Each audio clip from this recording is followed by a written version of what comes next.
tënk ci quelques kàddu rek li ñu war a wax ci situation bi ñuy dund di doore sama kàddu ci jaajëfal askanu Sénégal delluwaat jaajëfal askanu Sénégal ndax ñun waa Yewwi Askan Wi mënuñoo sant ak gërëm lu doy askanu Sénégal ndax dañoo jóge ci campagne électorale muy ñaareelu campagne électorale bu Yewwi Askan Wi ci lu toftalu ci lu diggante juróom-benni weer li mu gën a gudd defe naa juróom-benni weer la ñu dem ci anam yoo xam ne ñoo ngi doon jàmmaarloog ñoo xam ne ay milliards ci xaalisu réew mi dugal nañ ko ci campagne bi ñu dem ci daanaka loxoy neen defe naa seeni mbokk seeni naataango journalistes yi àndoon ak ñun gis nañu jafe-jafe yu ñu doon dund ak ñun waaye ànd ak loolu yépp fépp fu ñu jaar askan wi réserver ñu ab tertu boo xam ne kawe na woon suñu njort lool te yéen ñëpp Sénégal yëpp ak àdduna yëpp gis ko nit ñi doon génn doon ay junni nit di ñu xaar ci naaj bi di ñu xaar ci taw bi di ñu xaar léeg-léeg ba ay 2 heures du matin loolu ku mu doyul dara dootu la doy ñun mënuñoo remercier lu doy askanu Sénégal waaye di leen wax rek ni yaakaar gi ñu am ci ñun ba tax ñu wane loolu lépp ci cofeel bu soobee yàlla yàgg naa ko wax yaakaar googu du mës a tas lépp lu ñu yaakaar ci ñun nañu xam ni suñu ngor suñu bëgg-bëgg ci réew mi weesu na foofu ndax dañ koy faral di wax ñun ñi fi nekk ñëpp kenn dugg ci politique ngir koppar goo ciy am wala poñet guñ la ciy jox bu doon loolu dong ñi ne ci table bi yëpp duñu campagne ndax amul kenn ci ñun koo xam ne tey dina dem assemblée nationale ndax soo nee député rek nit ñaa ngi gis ku ñu jox ndomb tànk jox ko 4x4 jox ko passeport diplomatique jox ko 1,300,000 par weer jox ko carburant réew mu ndóol ni Sénégal nag ku ñu jox loolu dafa mel ni am na lu tuut luñ la jox wala sax lu takku waaye ñi fi toog ñëpp amul kenn koo xam ne day dem assemblée te teewul campagne bi yëpp ñoo ko campagne wër Sénégal yëpp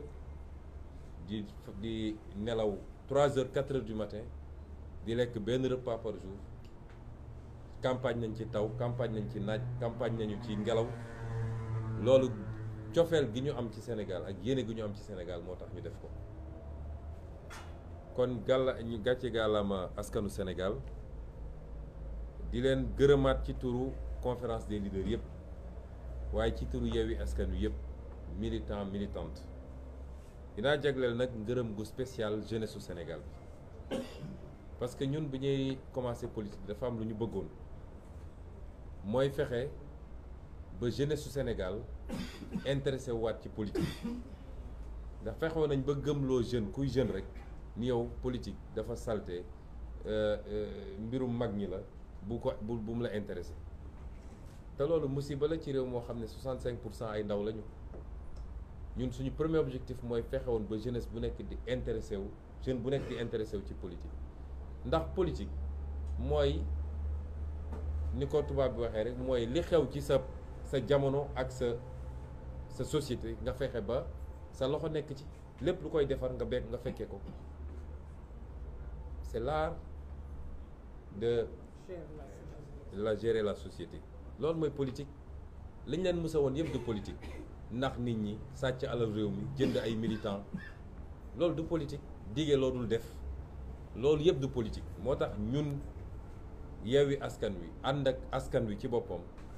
contrat moral bi ñu bëgg a séq ak askan wi mooy fexe ba defaraat politique ndax yonent yi sax dañoo politique su politique bonoon yonent du politique ndax yonent samp na état nekk président de la république loolu mooy politique mooy defar société bi mais li ñu leen di won nii di politique de balaa may dee ñu naan diw c'est un génie politique parce que mën naa wax lu dul dëgg mën naa naxaate mën naa sàcc alal réew mi mën naa sàcc ay élection ñu ne ah waa ji de c'est un génie politique ay nit di ko bind sax naan génie politique déedéet génie politique mooy fexe ba buñ la wóoloo ba dénk la nga liggéey ba askan wi gis boppam ci liggéey bi nit ñi am liggéey nit ñi faju nit ñi di lekk correctement ak yeneen loolu mooy génie politique. boo gisee américains yi jël seeni présidents yu mag yi ay Lincoln ay truc di leen teg fu sori parce que ñooñu dañoo def loo xam ne ba léegi ñoom ñi gis jeexital bi ci liggéey bi waaye njuuj njaaj rek ñu naan waa ji moo ay ci politique waa ji politicien la ñun de suñuy doom ak suñuy sët dañoo bëgg ñu am beneen image ci politicien mooy kuy defar ku bëgg réewam gëm réewam jiital intérêt réewam ci lépp loolu mooy politique. kon contrat Mollah boobu ñu séq ak askan wi moo andi lii ñu am ci élection bi ndax élection bi gagné nañ ko du lu ñuy laam-laame c'est-à-dire même configuration actuelle bi ñu nekk rek wala ni élection bi gagné nañ ko ñii ñu jàmmaar lool 2017 127 députés la ñu amoon ci 165 yi 127 députés su ma koy xayma ci wolof mooy téeméer ak ñaar fukk ak juróom ñaar ci téeméer ci soo dajalee député yëpp téeméer ak juróom-benn fukk ak juróom ñoom loolu la ñu amoon ñenn ñi nga xam ne duggoon nañu assemblée ci beneen anam ne ay indépendant lañu di rocceeku benn di dem di leen fekki ba daanaka bi mandat bi di jeex nii gëm naa ni waroon nañu mat ñoom 140 députés soo seetee non inscrits yi demoon fekki leen kenn xam mu toll. donc ku yoroon lu toll noonu ci assemblée bi ñu génn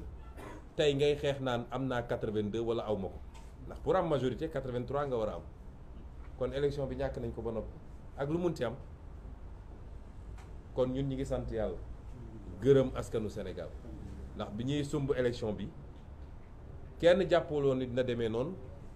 d'autant que nag li gën a yéeme ci mbir mi mooy équipe bee moo leen duma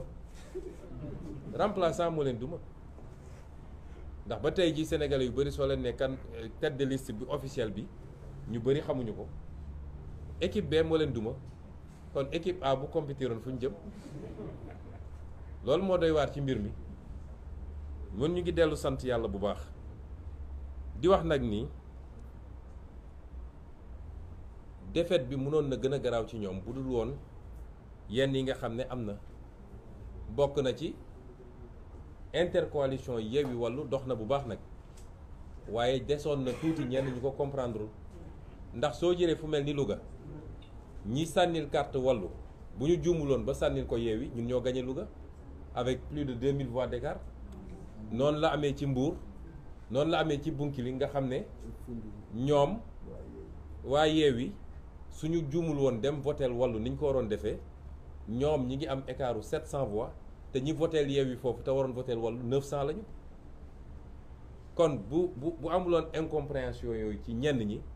tey fii ñu toog di wax sax naan est-ce que majorité am na wala déet kenn du ko wax kon ñoom daanuwuñu dañu xalangu bay mbërëgu loolu moo am kon lan moo tax sénégalais yi voteel Yewwi ak Wallu ak lan moo tax ñu sanctionné leen loolu dafa baax ñu rappeler ko parce que vote bu nekk dafa war a am explication de vote dañu war a xam li tax lii am néew ma damaa nekk ci boppu sénégalais bu ne waaye ñun pendant 14 jours wër nañu Sénégal dafa am discours bu ñu tenir Sénégal discours boobu dafa am première partie déconstruire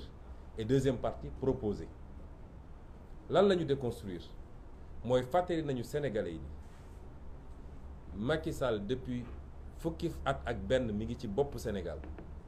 lan mooy bilan Macky Sall bu ñu mën a teg mooy dóore tëje complot pour liquider des gens joxe ay instructions ñu rey ay nit ci ay manifestations lan mooy bilan Macky Sall mooy yàq justice bi yaxeet ba tey amul benn sénégalais bu naw justice su Sénégal. lan mooy bilan Macky Sall mooy dund gi cher na ba sénégalais yi fi mu ne nii sonn nañu sonn goo xam ne kenn mënu koo wax du doon jar fukk tey mu ngay jar ñaar fukk wala ñaar fukk ak juróom. lan mooy bilan sénégalais Macky Sall du moins mooy faju jafe na ci réew mi faju jafe na ci réew mi non seulement cher na mais jafe na ci réew mi. lan mooy bilan sénégalais Macky Sall du moins mooy njàng mi sooxe na ci anam goo xam ne mara détail yi. lan mooy bilan Macky Sall mooy liggéey amul ci réew mi rawatina ndaw ñi chômage endémique ñiy génn chaque année ci marché du travail moins d'1/10 ñoom ñoo mën a am insertion pour am liggéey ñi ci des ñëpp suñu dawalul Jakarta ña nga toog ci grand place yi. lan mooy bilan Macky Sall mooy li ñu yàlla wërsëgale ci ay ressources ay richesse nga xam ne moom la ñu waroon nag jàpp ndax yàlla bu la tàccoo comme ni ñu koy waxee nga sàggan ba keneen ñëw fecc ko. yàlla jox ñu pétrole jox ñu gaz jox ñu zircon jox ñu phosphate jox ñu géej goo xam ne lu tee nga gis Macky Sall jël yépp jaay ko tubaab yi ba tey jii ay 10% la ñu am en terme de part ba pare ci répartition production yi lañ cey am lu néew la. mënoon naa continuer di lim waaye lii lenn rek la waaye li ci gën a garaaw mooy lan mooy bilan Macky Sall mooy li la première richesse du Sénégal parce que première richesse du Sénégal du or du zircon du pétrole du gaz. ay réew am nañ ko avant ñu fii biir Afrique te tey Sénégal leen gën a avancé lan mooy différence bi mooy jàmm ji ñu am paix sociale ak cohésion sociale kenn musu fee waxu xeet kenn musu fee waxu diine kenn musu fee féewale ay région ñetti président jaar nañ fi balaa Macky Sall kenn musul dégg débat yooyu léegi la ñuy doog a dégg débat yooyu kon loolu mooy bilan Macky Sall te noonu lañ ko présenté Sénégalais yi loolu lañ ne il faut mu dañ fi lan la ñu teg à la place et ñu ne leen woon nag loolu mën nañ ko dooree assemblée nationale du moom mooy gouverner waaye cër bu am solo bi mu am mooy voter loi ndax loi nag mooy société ku fi nekk ci presse loi moo ne lii mooy code bi nii la ñuy amee licence nii nga war a defee lii mooy cahier de charge bi loi mooy wax naka la ñuy dawalee oto ci tali bi loi mooy wax ni sàcc baaxul ku ko def ñu teg la lii loi mooy wax ni pour am carte d'identité sénégalaise fii nga koy jaar waaw suñu nee loi boobu fii lañ koy voté kan moo mën a ne foofu amul solo cim réew. ñaareel bi mooy assemblée nationale mooy voté budget bi te budget nag wax dëgg yàlla suñu nee 6 000 milliards nga am cim réew ñu ne budget bi moo koy tasaare lan mooy dem ci njàng lan mooy dem ci paj lan mooy dem ci napp gi lan mooy dem ci mbay mi lan mooy dem ci emploi ak yeneen kooku nga nekk cër boobu du cër bu am solo cim réew. ñu ne lan mooy rôle assemblée nationale encore ñu ne assemblée nationale mooy ceytu nu ñu yoree réew mi contrôler action gouvernement kon loolu dañ ma bëgg wax ni loolu amul solo cim réew.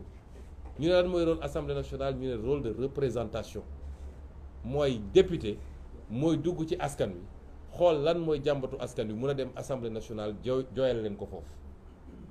kon cër bu ëpp cëru assemblée nationale cim réew amul. moo tax ñu ne woon Sénégalais bu ngeen ñu joxee majorité am na liggéey boo xam ne mën nañ ko commencer déjà yeggali ko nag bu soobee yàlla 2024 gannaaw bu ñu fi jëlee waa ji discours boobu la Sénégalais yi dégg ñu leen bu ngeen ñu joxee majorité suñ ñu andilee projet de loi 2023 nga xam ne moom la ñu war a examiner à partir de novembre bu dee projet de loi boobu intégré wul jiitalul lan liy yitte Sénégalais yi dañoo bëgg dund gi wàññeeku gaz bi ceeb bi diwlin bi suukar bi yeneen dañoo bëgg loolu wàññeeku bu ñu andilee projet de loi boo xam ne loolu dugaluñu ko ci projet de loi boobu dañ koy delloo Macky Sall ak gouvernement am en seconde lecture ne ko kii duñ ko wote moo tax ñu ne leen woon réew mi du bloqué day gën a avancé parce que réew boo jëlee doole réew mi yëpp teg ko ci loxo benn nit su dee nit kooku ku baax la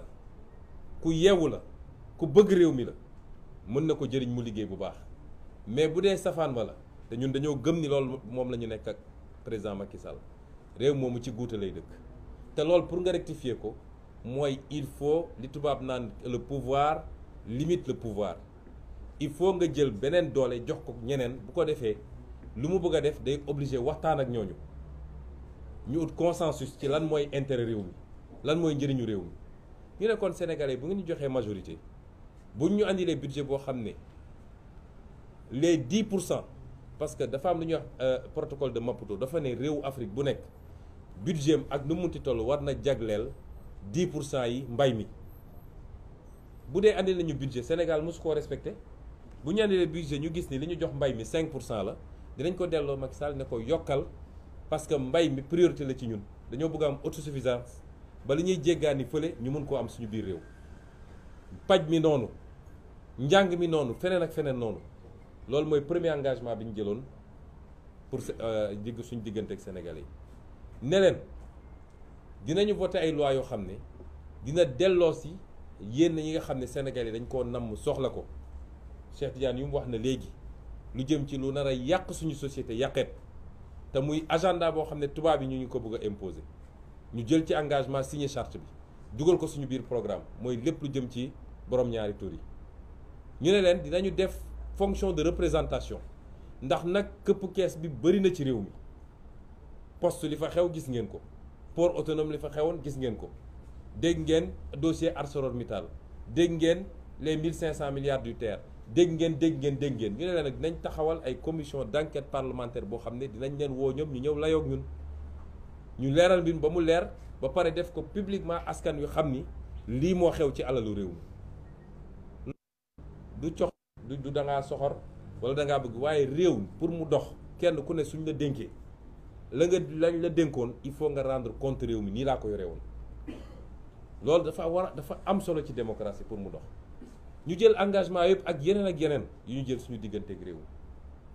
lii lépp su ma ko fàttalee ndax dañ ko wax ko ci campagne bi dama bëgg ñu fàttaliku lan moo tax sénégalais yi voté contre Macky Sall ak lan moo tax sénégalais yi voté pour ñun intercoalition Yewwi Wallu vote boobu nag mbokk yi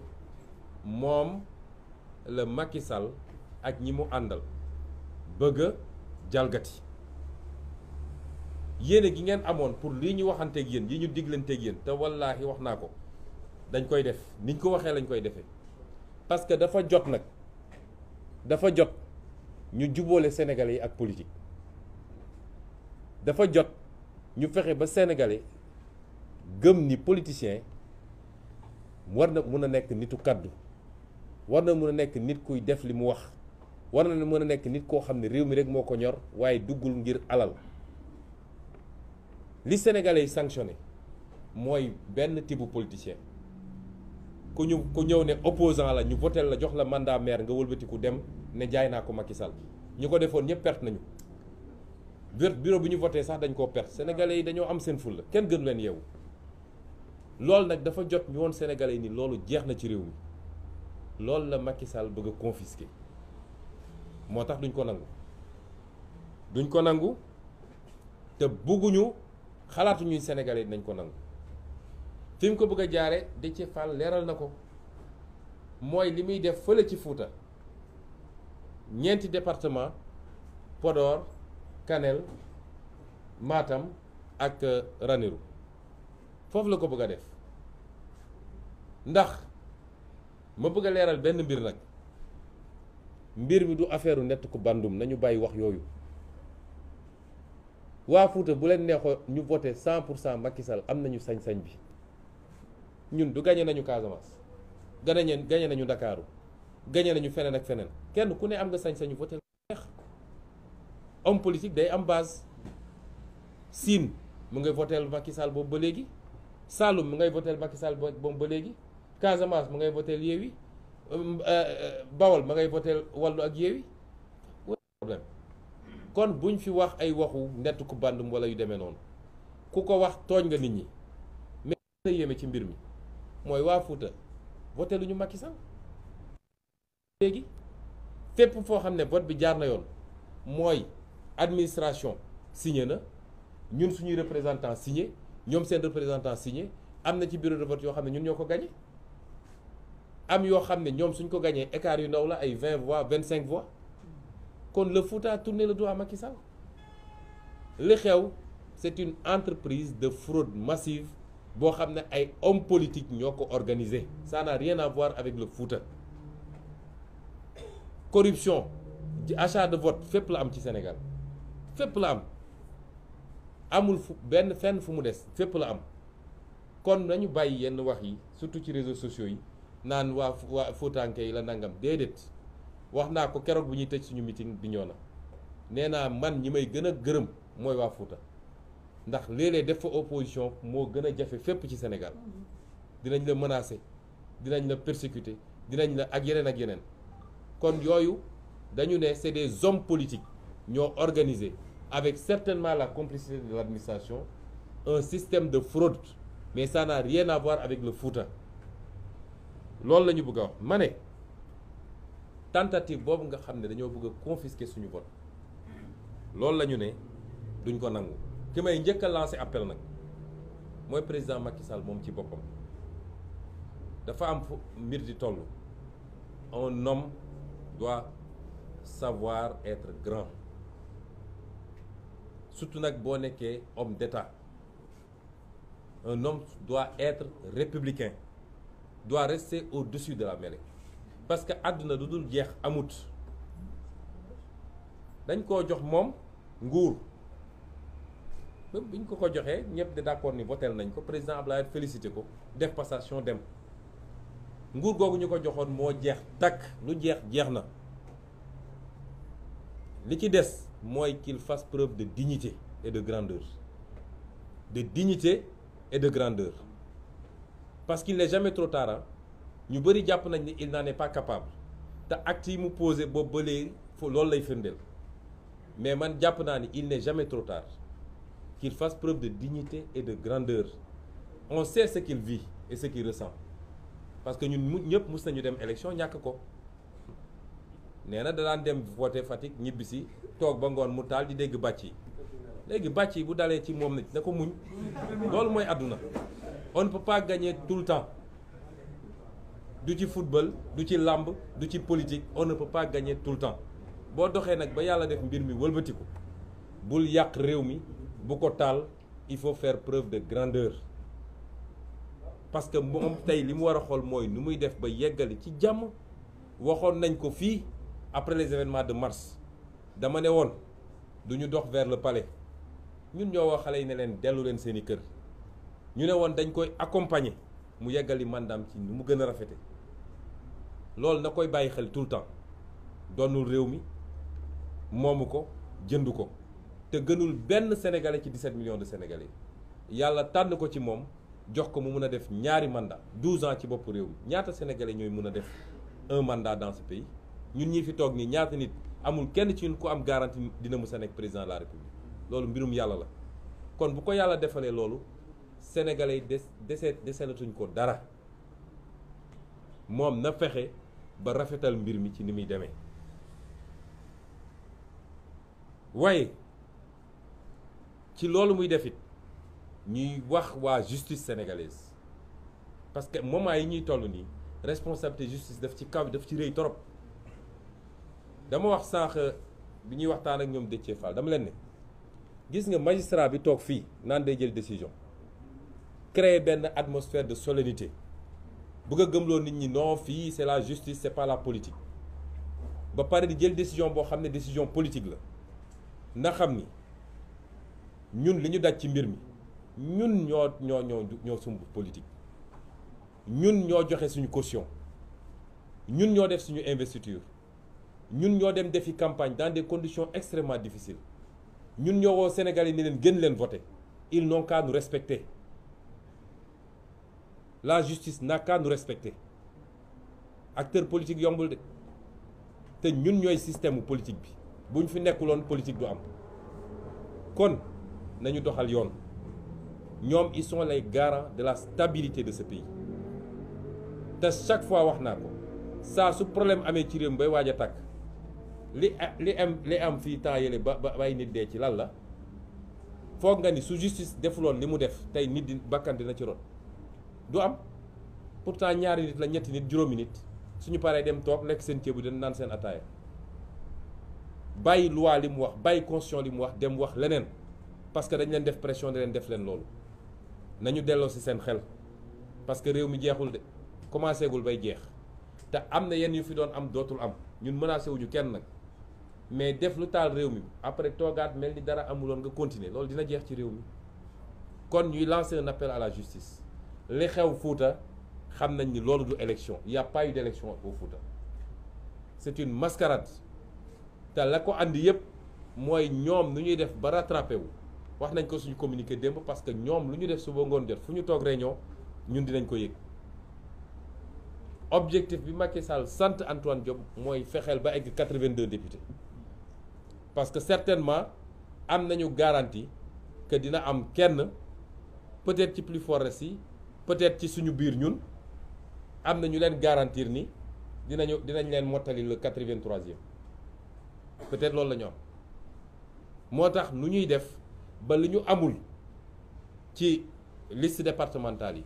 seen quotient seen voix ci quotient yi mënu leen ko may naka la ñuy def bay gonfler les chiffres au Fouta chiffres yooyu moo leen di permettre ñu rattraper 2 députés ou 3 députés loolu mooy exercice bi ñuy def nii moo tax ñu ne justice bi na jël responsabilité ce qui s'est passé là-bas c'est pas une élection te mënuñu koo nangu wax tamit ni ñoo ngi woo askan wi nag parce que dañoo wax ak Macky Sall jàpp ni pour une fois ñi koy wër di ko nax ne ko yaa fi nekk yaa yor doole koo xam ne 65% lañ la fale woon nga ñëw ne gagné nga 58% il y a 4 ans de cela tey nga ñëw di xëccoo ay 45% ñun on a 1,5 million voix et quelques moom il a 1,480 000 voix et quelques kon xam nga ni kooku te loolu boolewuñ ci yeneen di si li ñu am kooku ñàkk na réew mi ñi ko doon nax bu dee dese na ku tuuti xel dina xam ni loolu ñii dañ koy dugal rek mais comme dañ ko lancé appel ne ko na dellu si xelam na revenir sur terre lañ ko bëgg a wax mooy su ko deful it dinañu fekk fii parce que dafa am yoo xam ne mënul am ci réew mi moo tax ma woo askanu Sénégal à défendre son suffrage par tout moyen nécessaire bu dee dañ ko bëgg a foqati askanu Sénégal la waxal rawatina jeunes yi nañ ñu déglu nag fan yi di ñëw parce que processus bi jeexagul peut-être suba wala gannaaw suba dinañ proclamer les résultats provisoires bu dee dañu maintenir les fraudes de qui sont passées au Fouta dinañ def recours ci conseil constitutionnel waaye nañu askan wi déglu déglu suñu mot d'ordre mais duñu accepter ñu foqati ko du affaire u Aïda Mbodj wala Khalifa Sall wala Déthié wala Moussa Tine wala Maïmouna Bousso wala Cheikh Tidiane Youm affaire u askan wi la c'est le peuple qui a voulu ce changement et qui a voté du mbirum benn nit loolu tam dinañ ko wax lancer un appel aux forces de défense et de sécurité bu ñu topp ce pouvoir finissant buñ ko topp ñu leen di dugal ci ay actes yoo xam ne li xew barki dem bi ñoon ak Ziguinchor mi ngi fi des ba léegi te dossier bi duñ ko bàyyi dinañ ko poursuivre ba fu mu war a yegg jusqu'à quand lañ leen di jox ordre ñuy tirer sur des manifestants pacifiques et qui réclament leurs droits loolu tam nañ ci bàyyi xel lancer également un appel aux militants même de Benno Bokk Yaakaar su dee dese na leen benn once de patriotisme bu ñu topp lii ñu leen bëgg a dugal parce que ñoom xam nañ ni ils sont sociologiquement minoritaires dans ce pays seen campagne woon na leen ko fu ñu dem ñu yóoxoo leen su dul woon milliards yi ñu génne et malgré ces milliards là ils ont mordu la poussière loolu soo tollee foofu nag xamal ni jeexal nga lu jeex na ñaari rakkay jeex na kenn mënu ci dara donc lii la ñu bëggoon wax ci lu gàtt di gërëm askan wi yëpp di delluwaat gërëm askan wi yëpp Sénégal réewu jàmm la jàmm lañ fi bëgg jàmm ji nag tey ma nga ci loxo Macky Sall ak ñi mu àndal nañu suturaal seen bopp nañu jiital intérêt réew mi nañu bëgg réew mi te xam ni nguur c'est pas une fin en soi ñu ngi leen di gërëm di leen sant asalaamaaleykum. jërëjëf merci beaucoup.